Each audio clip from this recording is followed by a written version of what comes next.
Mis amigos, buenas noches. Amén. En el Evangelio según San Mateo, en el capítulo 1, hoy vamos a trabajar con el versículo número 23. San Mateo capítulo 1, versículo 23 dice: He aquí, una virgen concebirá y dará a luz un hijo, y llamará su nombre Emmanuel. Oramos. Querido Padre Celestial, gracias por la oportunidad de reunirnos otra vez para estudiar su palabra. Gracias, Señor, por los ángeles que nos acompañan. Gracias por la dirección y bendición de su Espíritu Santo. Gracias por los amigos y amigas que vinieron en esta noche para escuchar su verdad. Gracias por los hermanos y hermanas que han venido para juntos alabar y cantar loores a su nombre. Ahora, Señor, imploramos la bendición de su Espíritu, que Él nos hable a través de su palabra y así comprendamos su verdad y la anidemos en nuestro ser, alcanzando salvación y vida eterna. Diríjanos, Señor, y cuídenos. Lo pedimos en el nombre de Jesús. Amén, Señor. ¿Se pueden sentar? Muchas gracias.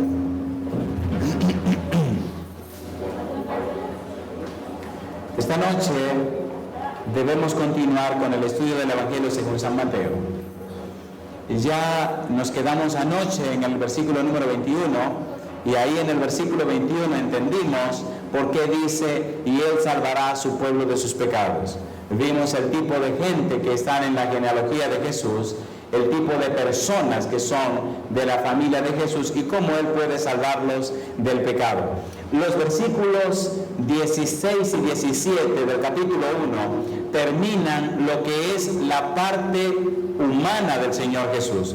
Y a partir del versículo 18 comienza otro enfoque de la persona de Jesús. Es un enfoque divino. Versículo 18 dice: el nacimiento de Jesucristo fue así. Estando desposada María su madre con José, antes que se juntasen, se halló que había concebido del Espíritu Santo. José su marido, como era justo, no quería infamarla, quiso dejarla secretamente. Y pensando él en esto, he aquí un ángel del Señor le apareció en sueños y le dijo: José, hijo de David, no temas recibir a María tu mujer, porque lo que en ella es engendrado del Espíritu Santo es. Y dará a luz un hijo, y llamará su nombre Jesús, porque él salvará a su pueblo de sus pecados. Todo esto aconteció para que se cumpliese lo dicho por el Señor por medio del profeta, cuando dijo: he aquí una virgen concebirá y dará a luz un hijo y llamará su nombre Emmanuel. Hay algunos detalles que debemos entender antes de estudiar el versículo 23. Hay algunas cosas que tienen que ser aclaradas y explicadas para entender el valor del versículo 23. Empecemos por el versículo número 18. Dice el verso 18: el nacimiento de Jesucristo fue así. Estando desposada María su madre con José, antes que se juntasen. ¿Qué significa eso? ¿Estaba María casada con José? Sí. ¿Estaba María viviendo con José en la misma casa? No. En la época de Jesús, los matrimonios se realizaban y pasaban un año antes de mudarse en la misma casa. Así que, estando María casada con José, en el año en donde debían prepararse para irse junto a la casa, siendo María una virgen todavía, se le apareció el ángel y habló con María. Pero sucedió que durante ese año de espera, durante ese año del desposamiento, resultó que María estaba embarazada. Cuando José se dio cuenta que María estaba embarazada, entonces quiso dejarla secretamente. ¿Por qué la quería dejar secretamente? Número 1, la ley establecía que si una mujer desposada, es decir, casada durante el año de su desposamiento, antes de juntarse con su esposo, se aparecía embarazada de otra persona, tenía que ser apedreada, tenía que ser matada, porque la ley establecía que entonces había una violación de los principios en la nación. Como José se dio cuenta que ella estaba embarazada, para evitarle ese problema, quiso dejarla secretamente.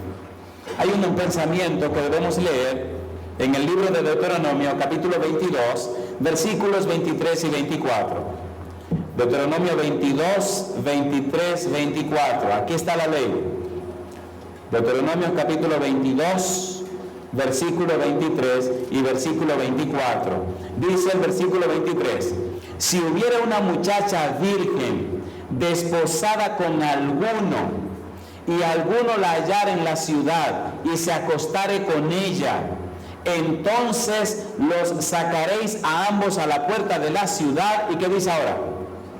Y los apedrearéis y morirán, la joven porque no dio voces en la ciudad, y el hombre porque humilló a la mujer de su prójimo.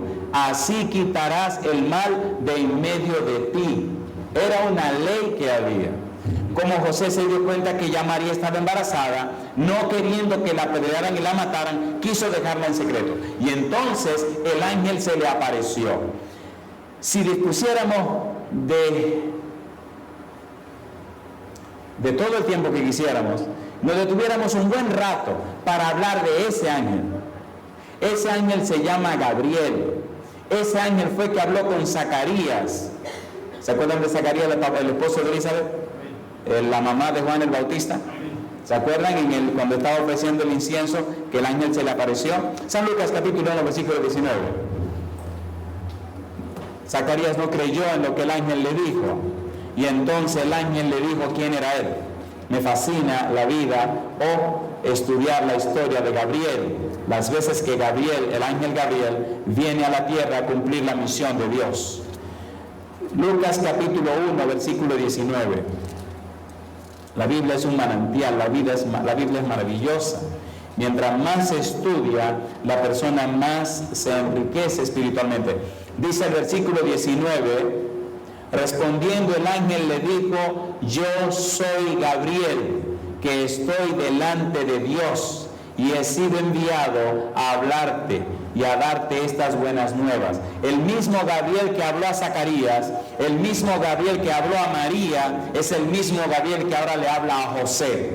Note usted, Gabriel dice que está delante de Dios, es decir, lo que está pasando en la vida de Zacarías, el papá de Juan el Bautista, lo que está pasando en la vida de María y lo que está pasando en la vida de José es un asunto que se está administrando desde el trono de Dios.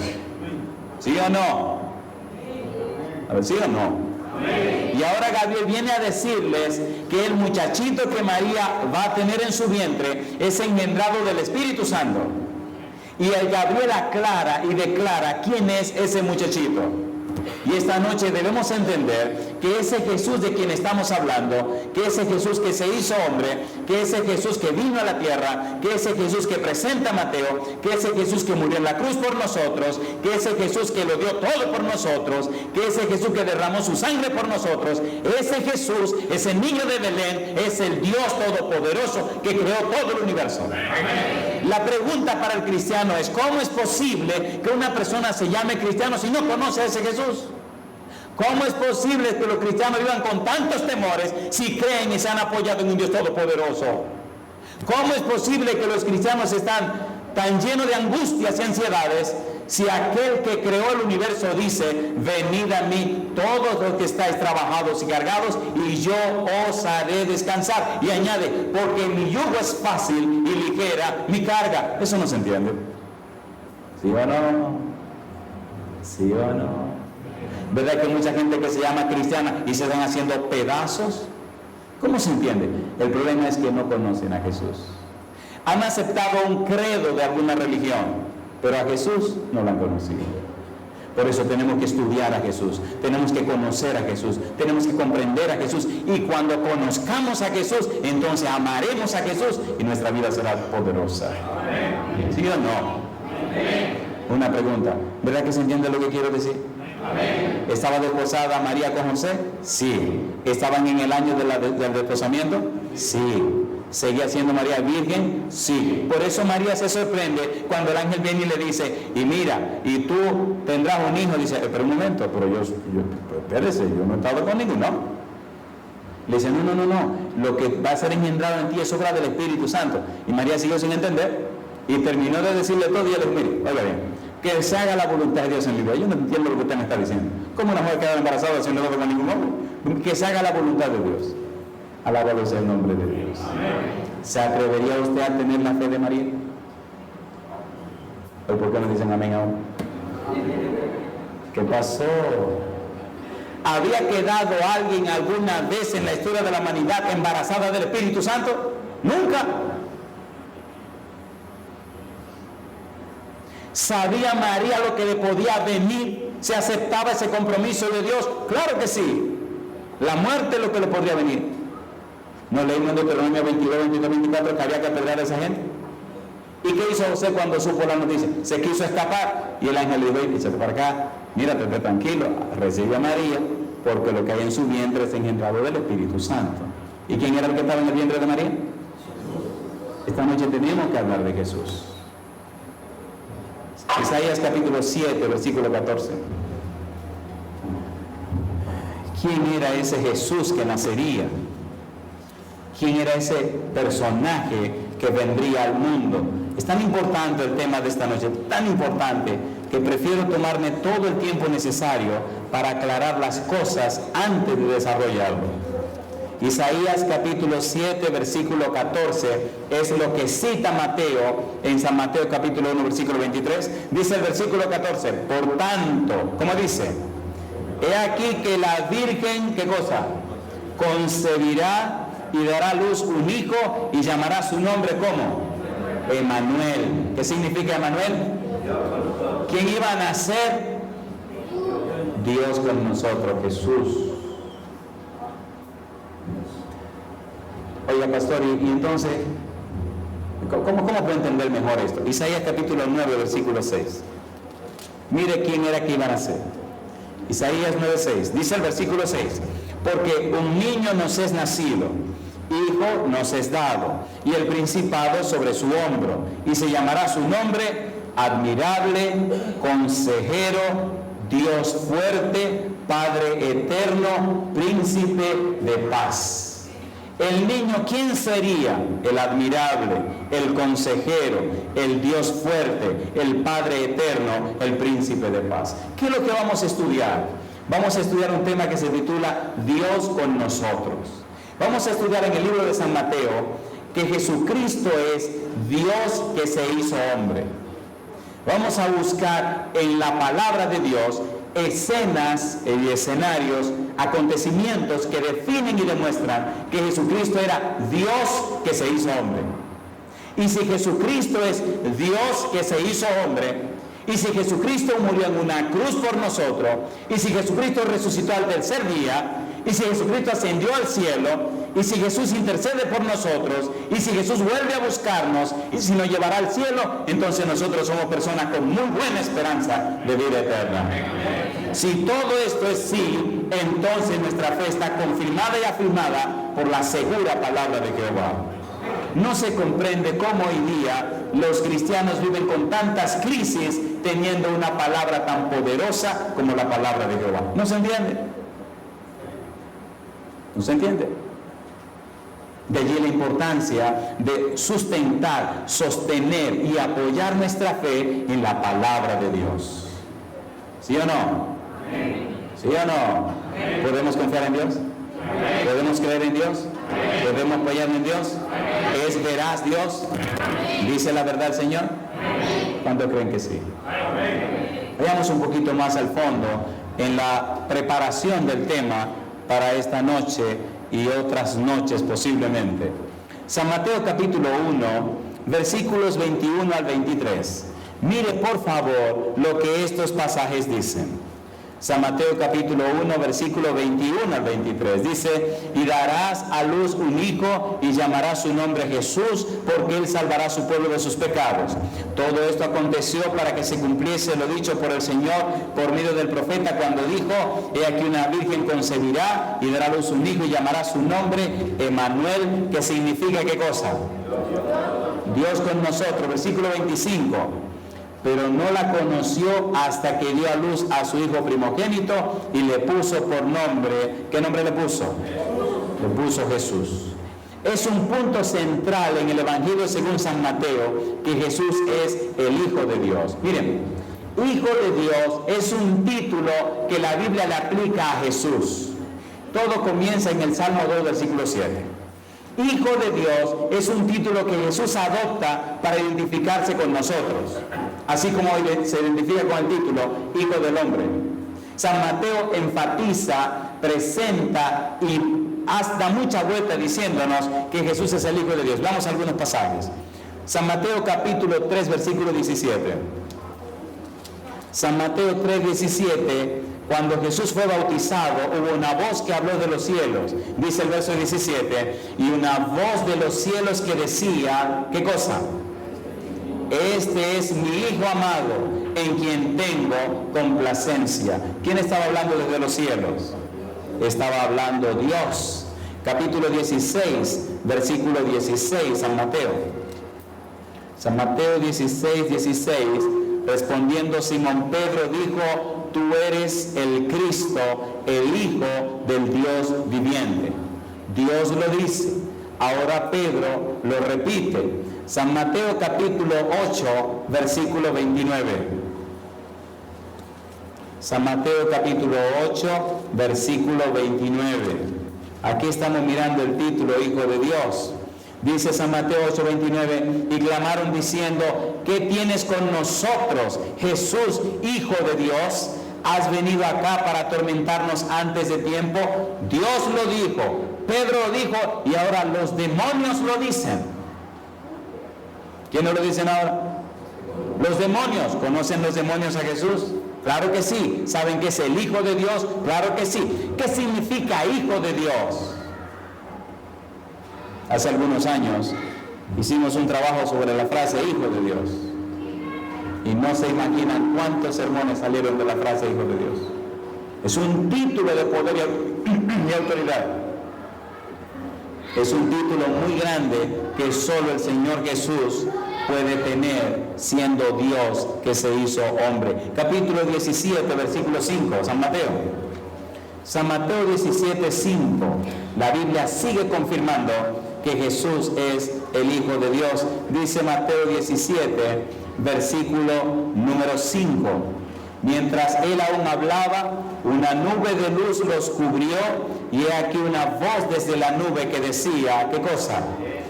Este es mi Hijo amado, en quien tengo complacencia. Dios habló cuando Jesús estaba siendo bautizado, y ahora en el monte de la transfiguración también vuelve a hablar. Pedro le dijo a Jesús, tú eres el Cristo, el Hijo de Dios. Y los demonios cuando vieron a Jesús dijeron, tú eres el Hijo de Dios. En otras palabras, Mateo afirma, confirma y reconfirma que Jesús es el Hijo de Dios. Muy importante saber eso, queridos. Capítulo 27, versículo 54, San Mateo. San Mateo capítulo 27, versículo 54. Si este tema lo entendemos, nuestra vida va a ser muy enriquecida. Mateo 27, 54.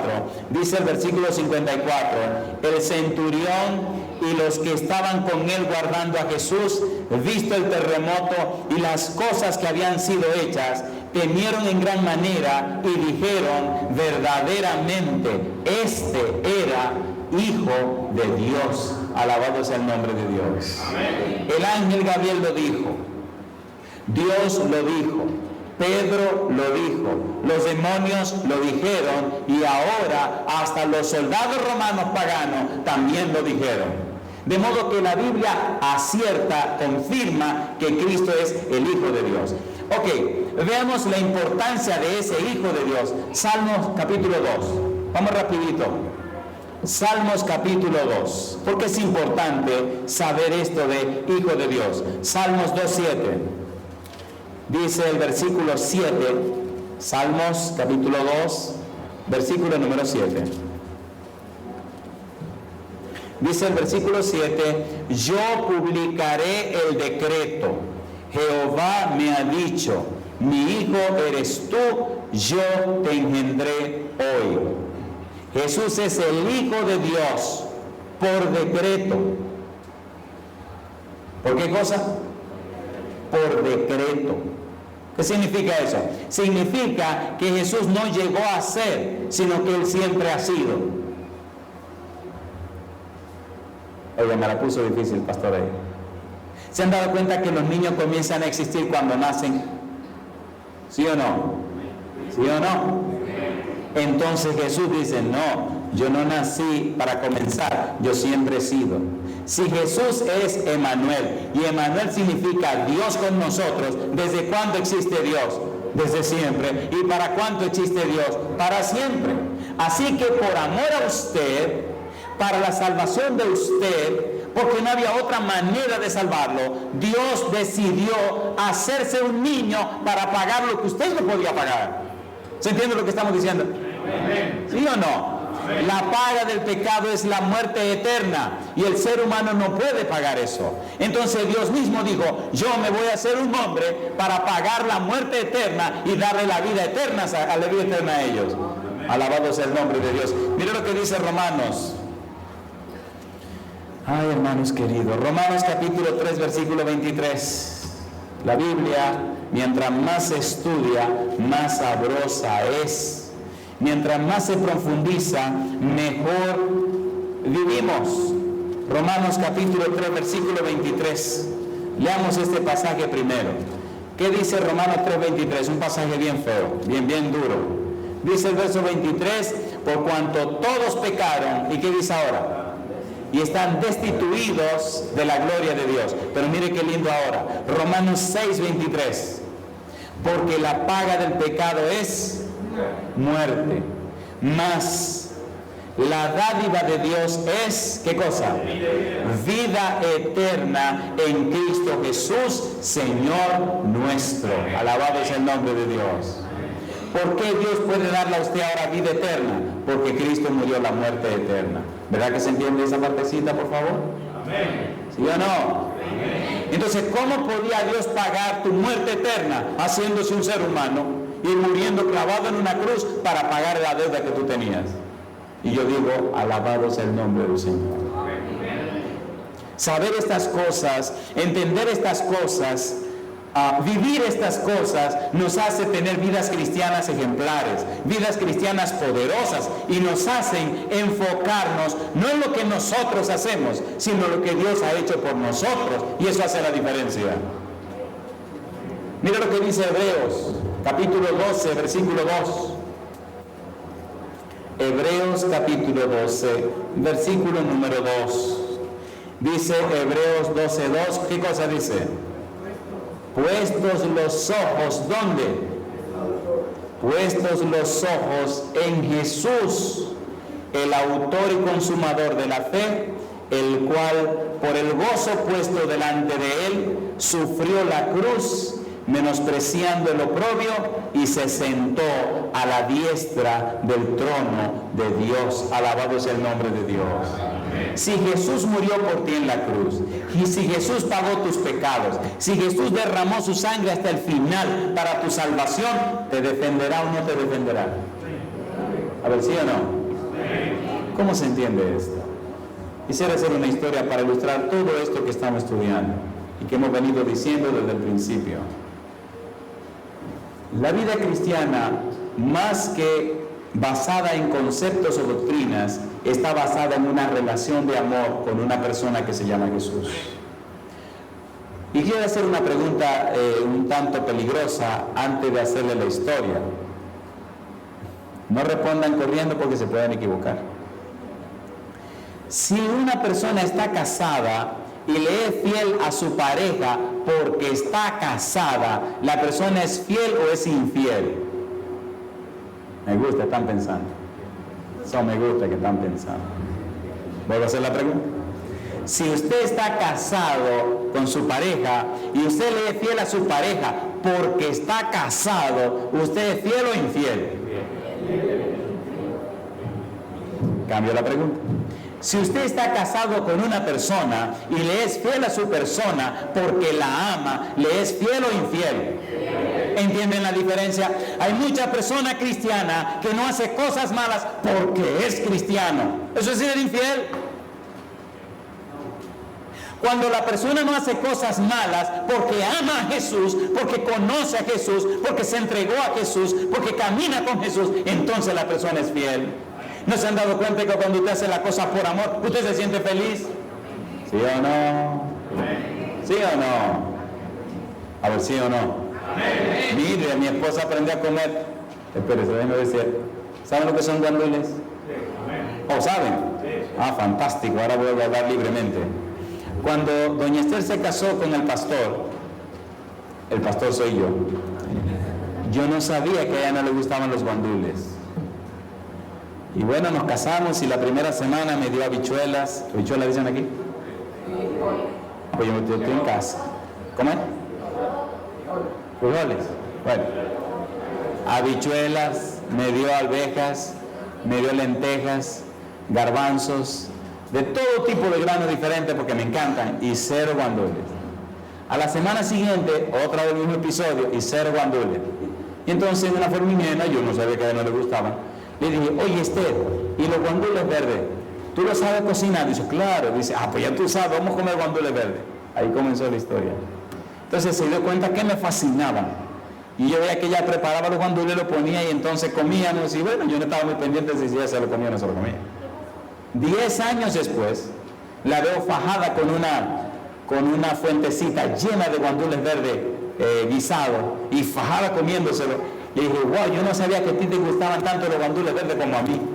Y dice, gordo, yo te voy a decir una cosa. Ella me dice, gordo, yo los guandules verdes no lo podía ni ver. Digo, no lo puedes ni ver y mira todo lo que te está comiendo. Dice que hace 10 años que me lo estoy comiendo por el amor que te tengo a ti. Digo, y entonces, dice, no, ya me terminaron gustando. Entonces le dije, pero ¿y por qué no me lo dijiste? Si tú me dices que no te gustan, yo no te pido que lo cocine. Dije, no, yo no te iba a decir eso, estamos recién casados y debemos estarme tranquila. ¿Me están entendiendo? ¿Aprendió a comérselo? ¿Sí o no? ¿Terminaron gustándole? Cuando usted aprenda a conocer a Jesús, cuando usted descubra cómo Jesús le ama a usted, cuando usted decida amarse y enamorarse con Jesús, entonces su vida tendrá otro sentido. ¿Se entiende, por favor? ¿Se entiende o no se entiende? Es el secreto de la vida cristiana. Escuche esta historia con la que voy a terminar. En la época de la guerra de secesión en Estados Unidos, la guerra entre el norte y el sur, por el problema de los esclavos, previo a la guerra, antes de la guerra, en cierta ocasión, un hombre vino a un mercado de esclavos. En el mercado de esclavos estaban vendiendo personas adultas, vendiendo niños, niñas y personas jóvenes, vendiéndolos como esclavos para llevarlo a trabajar a la finca, llevarlo a trabajar al lugar de labranza, llevarlo a trabajar, recoger algodón y esas cosas. Entre los esclavos había uno llamado José. Era un negrazo, un negrón, un tipo altísimo y fuerte. Pero era tan furioso que le tenían grilletes y cadenas en los pies, y tenía grilletes en las manos, en el cuello y hasta en la cintura. Y lo tenían atado a un palo grueso, fuerte, para que no se pudiera mover de allí. Llega al lugar donde venden los esclavos un señor en un carruaje pequeño para 2 personas tirado por un caballo. ¿Han visto esos carruajes, verdad? Abierto, que nada más son espacios para 2 personas con un caballo. ¿Lo han visto o no lo han visto? En la película por lo menos lo hemos visto. Ok, en la película. El tipo llega, se desmonta, toma la rienda del carruaje, la amarra en unos arbustos y camina donde están los esclavos que están vendiendo. En esa época los esclavos se vendían como se venden los animales. El tipo llega y mira a los niños que son esclavos, las niñas, mira a las mujeres que son esclavas, los jóvenes que son esclavos, los adultos, y está mirando a todo el mundo que es esclavo. De repente al fondo, ¿a quién ustedes creen que vio?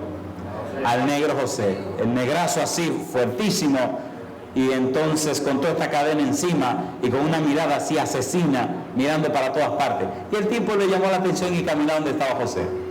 Y cuando llegó se quedó mirándolo. Y José lo mira así con una mirada amenazadora y le dice, a mí no me mire y a mí no me compre, porque a mí nadie me va a hacer trabajar. Y cuando levanta la mano, suenan las cadenas. Y el negrón levanta los 2 brazos y los sacude. Y a mí nadie me va a hacer trabajar. Yo no voy a trabajar. Usted me va a matar, pero yo no voy a trabajar. Con eso espantaba a todo el mundo y la gente se... El tipo no se espantó. Se quedó mirándolo así tranquilo, sin inmutarse. Y viene el vendedor de esclavos y le dice, ¿le gusta ese? Ese es caro, ese es el más caro que tengo. y le pregunta al tipo, ¿cuánto vale? Y entonces el vendedor le dice unos cuantos cientos de dólares en ese tiempo. Y le dice el hombre, me lo llevo. Y el José se puso furioso como una fiera y empezó a gritar la misma canción que ya ustedes saben. Yo no voy a trabajar, a mí nadie me va a hacer trabajar. Usted me va a matar, pero yo no voy a trabajar. Y como era tan grandote y tan así, levantaba los brazos y hacía todos los ademanes. Y entonces el tipo guardó el fuete, ¿saben lo que es un fuete? Un látigo, guardó el látigo y entonces se acercó y le dice al hombre, ¿usted podría pagarme el dinero ahora? ¿Cómo no? Saca la billetera, saca el dinero y le paga. El tipo agarra su dinero, lo dobla y se lo echa al bolsillo y le dice, ok, el esclavo ya es suyo, ya yo se lo vendí, ya le pertenece a usted, comenzó a advertirle. Y entonces le quita los grilletes de los pies, le quita los grilletes de la cintura, y tiene los grilletes aquí y en las manos. Y entonces el hombre saca una pistola y se pone por detrás, le quita los grilletes de aquí del cuello, y entonces después con una mano le quita los grilletes de la mano y con la otra tiene la pistola en la mano. Y cuando lo termina de quitar, el señor da la vuelta y camina donde está el carruaje, va y lo desamarra, se sienta, y entonces allá viene el negrón cantando su canción, ya ustedes se la saben, y le dice el señor, siéntate José. Entonces el negro se monta y se van, y todo el camino le fue cantando la misma canción. ¿Cuál es la canción? Yo no voy a trabajar, usted me va a matar, para mí nadie me va a hacer trabajar. Usted puede hacer lo que usted quiera, pero yo no voy a trabajar. Yo no le voy a trabajar a nadie, mejor máteme. Llegaron a la quinta, a la finca, al lugar precioso donde vivía este señor. Llegó, se desmontó, vinieron unos niños, se llevaron el carruaje y él comenzó a caminar por una vereda preciosa que cruzaba un riachuelo, un arroyo. Y le dijo, José, ven conmigo. Y el negro venía atrás cantando la misma canción. Cruzaron el arroyo, cruzaron un puentecito de madera, llegaron a una colina suave que había, y arriba de la colina, encima de la colina, había una cabaña preciosa hecha de troncos, grande, con varias habitaciones, con todo su mobiliario, una cosa linda. Y entonces encima de una mesa había un pergamino grande. Y cuando entran a la casa, el negro seguía cantando su canción. Le dice el Señor, José, si tú firmas ese documento, es un documento para tu libertad. Si lo firma, eres un hombre libre. Y no solo eso, sino que el documento dice que esta cabaña es tuya y unos 25 acres alrededor de la cabaña, hasta el río grande que queda abajo. Con ese documento puedes viajar a donde tú quieras. Yo te compré para dejarte libre, José. Él dice, ¿cómo? Entonces agarra el documento y empieza a leerlo porque él sabía leer. Y había un tintero y una pluma. Inmediatamente tomó la pluma, la mojó en el tintero y firmó el documento. Y agarró el documento y dijo, ya yo soy un hombre libre. Sí, José. Yo soy el dueño de esta cabaña. Sí, José. Yo puedo ir donde yo quiera. Sí, José. Y entonces comenzó a llorar. Y fijó sus ojos así en el Señor que le había dado la libertad. Se tiró de rodillas y entonces le preguntó, amo, ¿qué tú quieres que yo haga? ¿Entendieron ahora? ¿Entendieron ahora? ¿Estaba José dispuesto a obedecer? ¿Sí o no? ¿Por qué José ahora estaba dispuesto a obedecer? Número 1, por amor. Número 2, por agradecimiento. ¿Lo habían dejado libre ahora? Sí. ¿Le habían dado una casa? Sí. ¿Tenía el documento de su libertad en la mano? Sí. ¿Habían pagado para su libertad? Sí. Ahora José era feliz de servirle a su amo porque le había dado la libertad. Hasta que usted no entienda así a Jesús, usted será un cristiano mediocre. Hasta que no entienda que Cristo en la cruz pagó tu libertad, tu vida no tiene sentido. Es cuando uno entiende este mensaje, cuando uno conoce al Jesús que lo libertó, cuando uno entiende que Cristo pagó todos nuestros pecados, que Cristo nos dejó libre para conectarnos con Dios, cuando empezamos a vivir verdaderamente la vida cristiana. Entonces ya no nos importa que nos maltraten. No nos importa que nos dejen detrás. No nos importa que no nos tomen en cuenta. Lo que sí nos importa es hacer la voluntad de Dios. ¿Se entiende ahora? ¿Verdad que hay mucha gente religiosa y poca gente cristiana? ¿Sí o no? Porque no conocen a Jesús. Si los que se llaman cristianos lo fueran de verdad, se vería más armonía, más amor, más gozo, más paz y más éxito en la vida de la gente. ¿Cierto o falso? ¿Sí o no?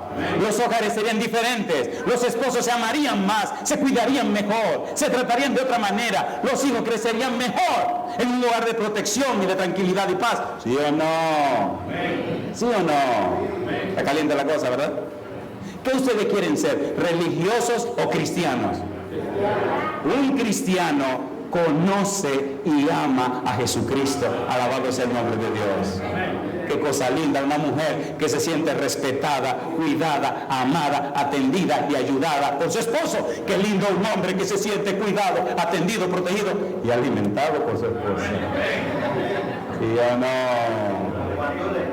Y en ese ambiente, como Bandulo, ¿verdad? Y en ese ambiente de armonía, de reciprocidad, de comprensión, de amor, de confianza, los niños crecen seguros y crecen derechos para la gloria de Dios. Amén. ¿Sí o no? Amén.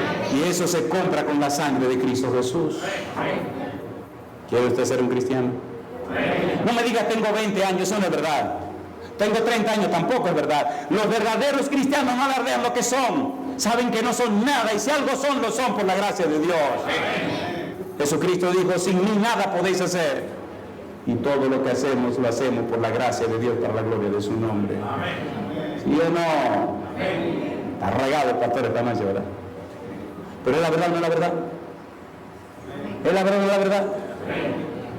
Si fuéramos más humildes, más sencillos, si fuéramos más puros y consagrados, donde hay un cristiano, hoy habrían 100 cristianos. Pero qué vergüenza el testimonio de algunos cristianos deshonrando el nombre del Señor Jesús. ¿Cierto o falso? ¿Sí o no? Mi pregunta, ¿quisiera usted ser un cristiano? Póngase en pie si usted quiere ser un cristiano.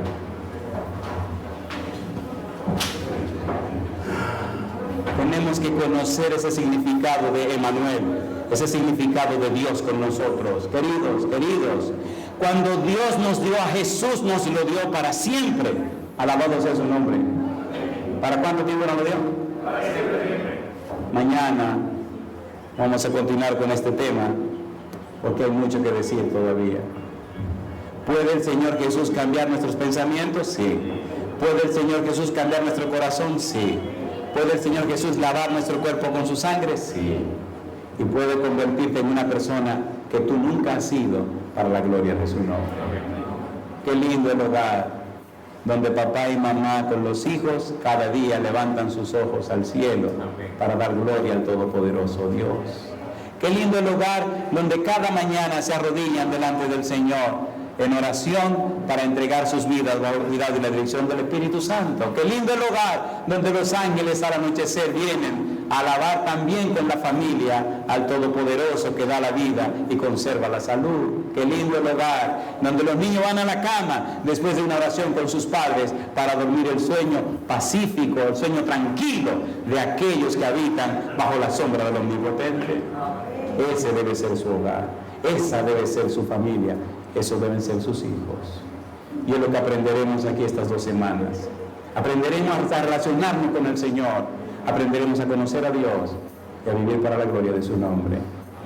¿Podemos orar ahora? Querido Dios, nos colocamos en pie para pedirle, Señor, queremos ser cristianos, personas que conocen a Jesús y personas que aman a Jesús. Que los padres y las madres y los hijos también puedan ser lavados con la sangre de Jesús, ungidos con el Espíritu Santo, cambiados y transformados por su gracia para vivir vidas que le alaben a usted y le glorifiquen. Que los que lleguen a conocernos puedan ver en nosotros tal grado de santidad y consagración que se sientan inspirados en venir a buscar la fuente de bien que es Jesús el Señor. Ahora, Padre, llévenos en paz de vuelta al hogar. Inspire en nosotros cada día un espíritu de oración, de estudio de la Biblia, un espíritu de comunión con el cielo, para la gloria de su nombre, en el nombre de Jesús. Amén, Señor. Amén. Que Dios les bendiga, mis amigos, se pueden sentar. Feliz noche.